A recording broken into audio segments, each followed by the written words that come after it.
Good morning, Retro Radio Live. I am Eric Danger Nyenhuis. I am here with Marilyn Gigliotti and Derek Mackey. Derek, would you please introduce your guest to us tonight? We have an incredible guest with us. I think a lot of fans will recognize him from Star Trek. Also, there's a lot of fans out there, Babylon 5, who adore him. It's Walter Keonig. Mr. Keonig, how are you, sir? I'm doing okay, thank you. You look great. Yeah. You look great. I absolutely one of your biggest fans. I have been a Star Trek fan since the younger days, and I really appreciate your character acting as well. And you just actually did some directing with, and you had Richard Hatch in one of your projects?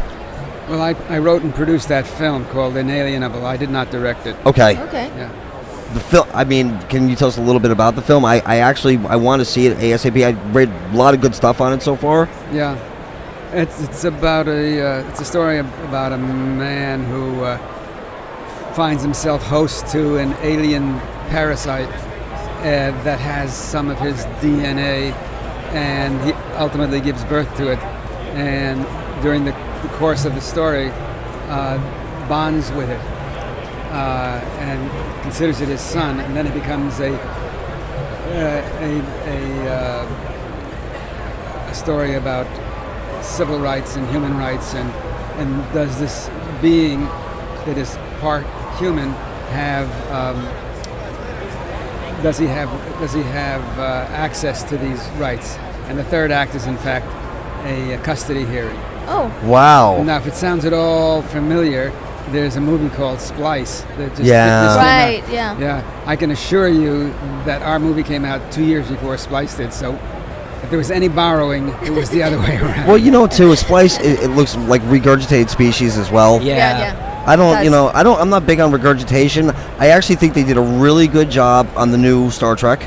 I think J.J. Abrams absolutely. I was in such fear that he was going to drop the ball on that. Oh, he did a great job. He did. Did you like the new casting they did for Pavel Chekov? I loved it. He's a very nice young man. He's a really good person. Did he speak to you about the character? We spoke a little bit about the character, yeah. Okay. Yeah. But he had his own ideas, which were important, Of course, no, absolutely, especially as a character actor. Now, when you came into Star Trek, the original series, were you a fan, or were you just really into character acting at that point? It was just a good opportunity for you, or? I was just into acting. I didn't, delineate whether it was character acting or leading man acting or whatever it was. And no, I wasn't a fan of Star Trek. I came in the second season, right? And I'd seen, pieces of episodes from the first season, but I had not grasped the profundity of it all. Right. And so it was after I became a part of the cast that I became a loyalist. Oh, did you? Good. And your accent, was that from your family, or was it even brought up that it should be that accent as well? They gave me my head with the accent, and I did borrow from my family, particularly my father.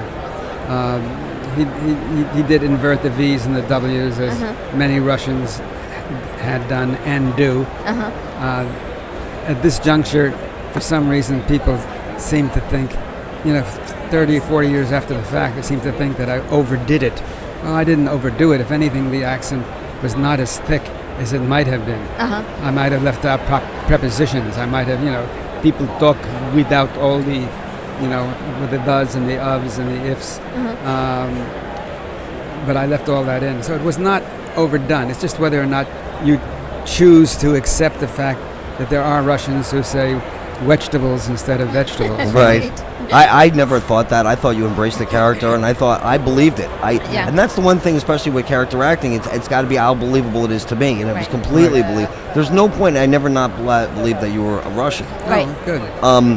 Going just real quick, I know that you came on. One of the main questions I know that you get, especially with Wrath of Khan, was the fact that you had recognized Ricardo Montalban when you were on the ship, when you came down to the planet, and you were never in Space Seed.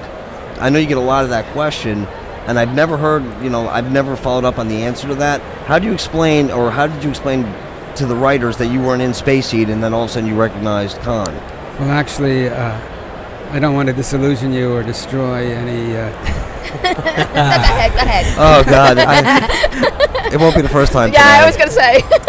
Chekhov was in Space Sea. He was. Yeah, he was working on the third deck behind the boiler room. Right. And was ill with a condition called Malapropsky's malady, which was kind of a 23rd century version of Montezuma's Revenge, and had been ensconced in the bathroom for several hours while poor Mr. Khan, his genetically engineered kidneys about to explode, pounded viciously, I might add, on the door, begging to be let in, until finally the door opened, he saw me and said, "Your face, I will never forget." So that's how that went. I was expecting a simple answer like, well, they just didn't have cameras in that area of the set, or Right. something.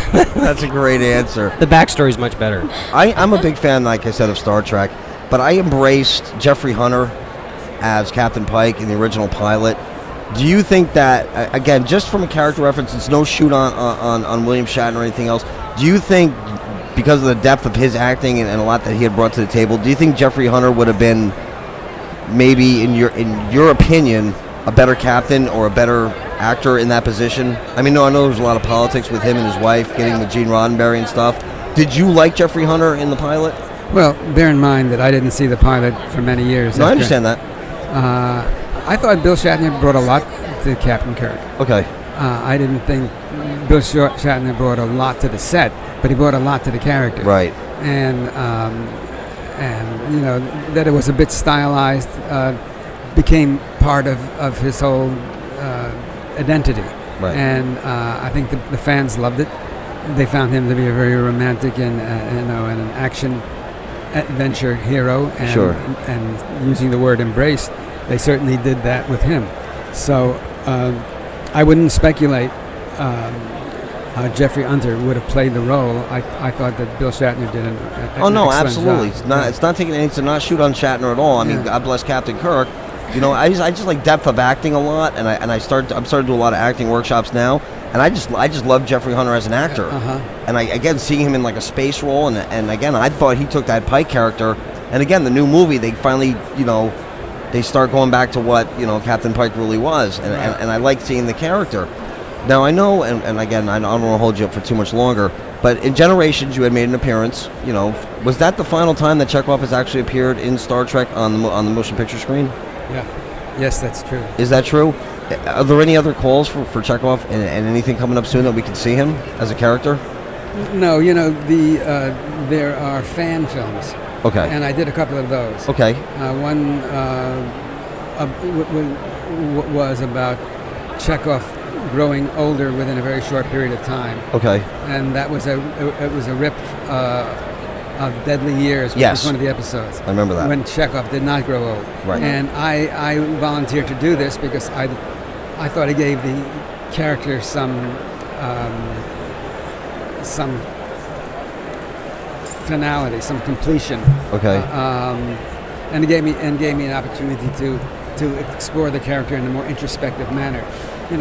Chekov was an expository character, was there Right. really to advance the story and not really to contribute much in terms of his own thinking process. Right. So this was that opportunity. And then we did another one called Of Gods and Men, Yes. which is at a little bigger budget.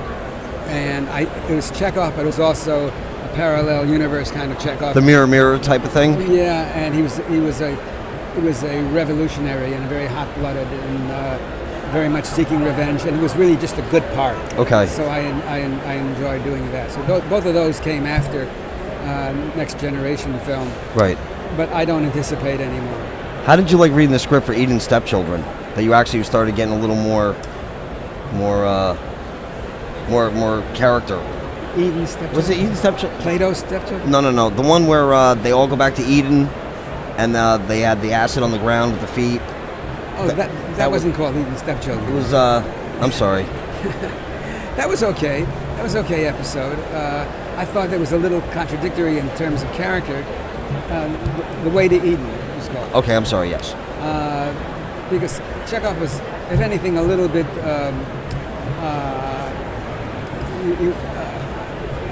What's the word? He wouldn't have been so anally uptight. Okay. And he was telling Irina, you mustn't do this, and do that. He would be more of a free spirit, I think. Okay. And had the character been true to what we had done before that.